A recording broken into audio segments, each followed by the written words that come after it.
The first time we were in the NICU, it was with our first child, and being a parent is so new anyway and terrifying in its own way. And then to go in and see, you know, your little baby hooked up to wires and tubes, and it was a little bit terrifying. And then you talk with the staff, and the nurses are just absolutely amazing and reassuring and teaching you how to be a parent as they're caring for your child. So what is a terrifying situation is just made, you know, a little bit better through the nurses and all the staff in the NICU. It was just that calming presence that I will never forget how we were treated from the second we stepped foot into that, into the NICU. This being our first child, it was extremely scary.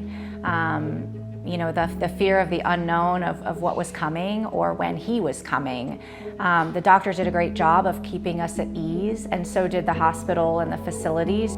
However, there was no indication, although we were going to have an early delivery, that Colin would require any type of NICU time. And so when Colin did make a 4.5-week early arrival, to our surprise, he wasn't fully developed. And so the conversation with the staff and the physicians were actually in the delivery room.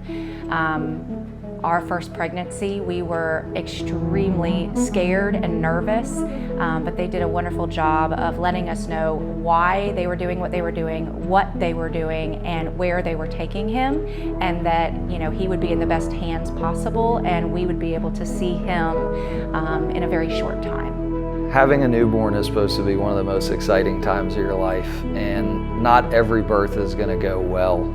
So when you're dealing with fear over having a premature baby or having a baby with special needs, a sick child, you have to know that the facility that you're at and the staff that you're working with are there to support you. You have to feel the trust, you have to feel the care, and that's the one thing that we've always known about the Sacred Heart and their staff, is that they provide that. In a time of need, they help kids and they help families. So I would say the biggest thing, the biggest reason that, you know, Sacred is such an important part of our community. Michael and I were both born and raised here, and there's a staple, you know, you have to have, there's a handful of things you have to have a great community, and one of them is healthcare opportunities. Giving back is one of our core values, and to us that means giving back to the community that has given so much to us.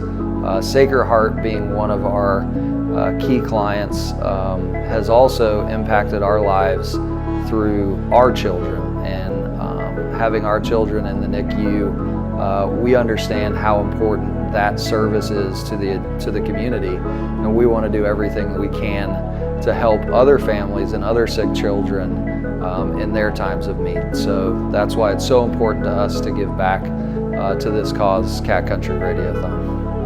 You never want to tell a mom that this is temporary or this is just a blip of time, because for them it feels like the entire world could be crashing down. And so it's vital and key to support them and help them realize, like, this is all just going to be a memory in the past. We're going to get through this moment, and then we're going to have a lot of good moments. We're going to keep moving forward. Their baby's always going to be taken care of. Their baby's never going to be alone, and their baby has a whole team dedicated to them and everything they need.